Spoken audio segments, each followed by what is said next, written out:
Yang kenal dengan seorang yang bernama Mark Sykes? Kalau banyak yang tidak mengenal siapa dirinya, namun pasti banyak yang tahu karyanya. Karyanya adalah yang membuat dunia Timur Tengah sampai saat ini selalu berperang. Dialah yang menciptakan gerakan-gerakan milisi yang kemudian membentuk negara-negara dan memecah belah Timur Tengah seperti sekarang ini. Bayangkan dunia di peta geopolitik di tahun 1900-an di Timur Tengah. Maka belum ada yang namanya Saudi Arabia, Uni Emirat Arab, Kuwait, Irak, Mesir, dan lain sebagainya. Dunia Barat hanya melihat wilayah itu kaya dengan minyak bumi dan gas. Wilayah itu dihuni kelompok manusia yang tinggal di gurun pasir, mayoritas beragama Islam. Yang sekutu Barat lihat adalah hanya sumber daya alamnya dan bagaimana menaklukkannya. Karena Ottoman Turki, kerajaan Ottoman Empire, menguasai wilayah itu lebih dari 400 tahun. Maka sebuah operasi intelijen dilakukan oleh pihak Inggris dan Perancis waktu itu. Sehingga ada yang namanya Kolonel Sir Teitan Benvenuto Mark Sykes yang merupakan penasihat diplomatik Inggris khususnya yang berkaitan dengan Timur Tengah pada Perang Dunia Pertama. Mark Sykes berperan besar dalam perjanjian Sykes dan Picot yang dibuat ketika perang sedang berlangsung sehubungan dengan pembagian kerajaan Ottoman Turki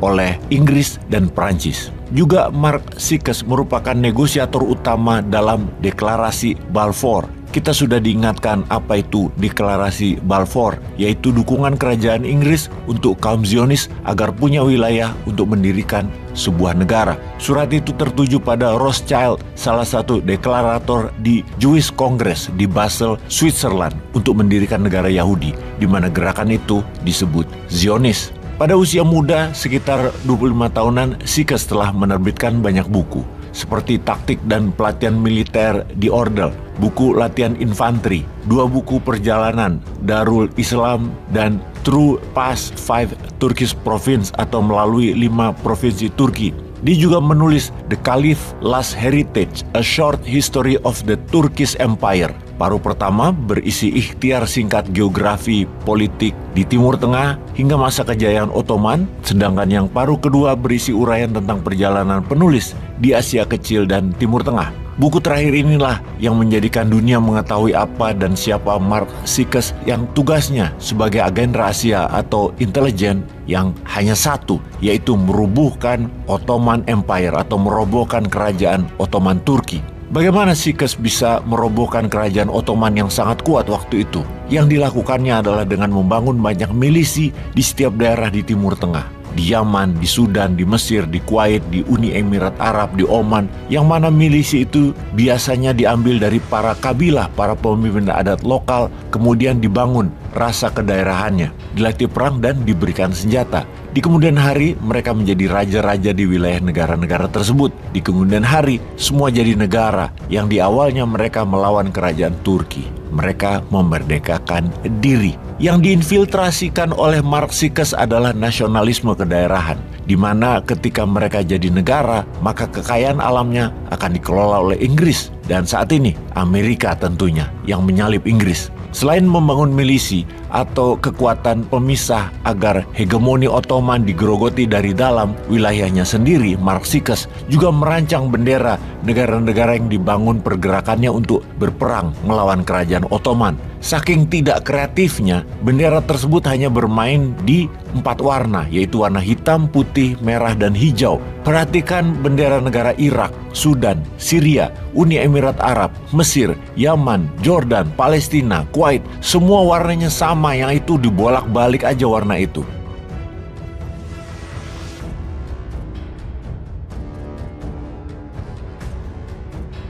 Gerakan nasionalis kedaerahan itu dikenal juga dengan nama Arab Revolt atau Arab memberontak. Sehubungan dengan informasi ini, maka kita, Indonesia, harus bercermin. Banyak negara besar bermain di Indonesia, menunggangi elit politik yang selalu ingin berkuasa selamanya, dan mereka juga bisa memanfaatkan pihak oposisi selama mereka berdua, incumbent dan oposisi, haus jabatan dan haus kekuasaan, lalu mau melacurkan kekayaan alam Indonesia. Apa yang Mark Sykes lakukan di kemudian hari menjadi template dunia intelijen, di mana video ini akan menjelaskan bagaimana intelijen masuk ke sebuah negara dan menghancurkan negara tersebut untuk kepentingan mereka.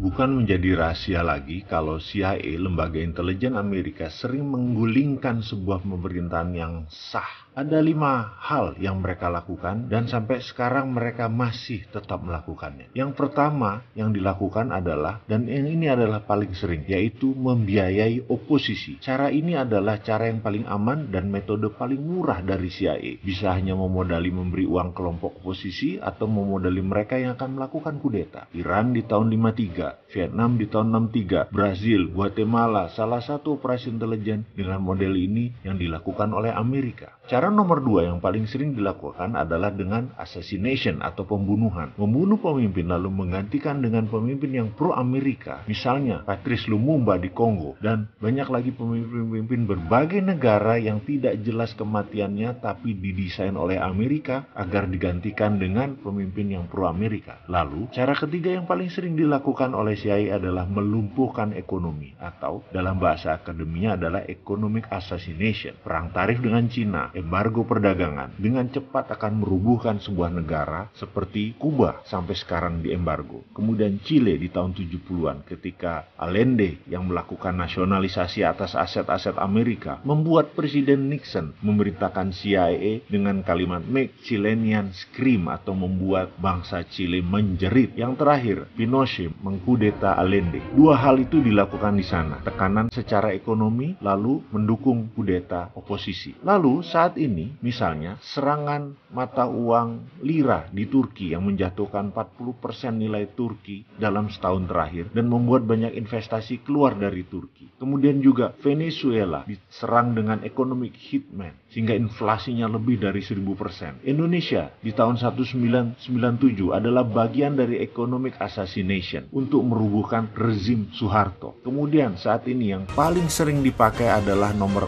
4, yaitu pengambil alihan kendali atas media. CIA akan membeli koran, membeli TV, membeli radio untuk merubah opini publik dan melakukan kampanye anti penguasa yang anti Amerika. Di Italia, CIA pernah membeli koran Rome Daily American agar Italia tidak jatuh ke tangan komunis. Namun sekarang petinggi CIA pernah berkata lebih gampang membeli wartawan dan redakturnya daripada membeli koran atau media. Karena itu banyak sekali sekarang foreign jurnalis yang dibayar oleh CIA, dan di media warfare ini kuncinya adalah kendali informasi, di mana sekarang meluas ke internet dan medsos dengan analitik strateginya. Terakhir adalah membangun kepanikan atau menciptakan chaos, menciptakan ketegangan sosial. Seringnya ada demo atau street protest, itu adalah bagian menciptakan kekacauan atau chaos. Turun ke jalan berdemo adalah CIA style sekali. Coba lihat, coba ingat-ingat di Indonesia yang sedikit-sedikit turun ke jalan, belakangnya pasti siapa? Kita bahas detailnya di chapter yang lain. Dan pastikan mereka yang turun ke jalan itu tidak tahu apa motif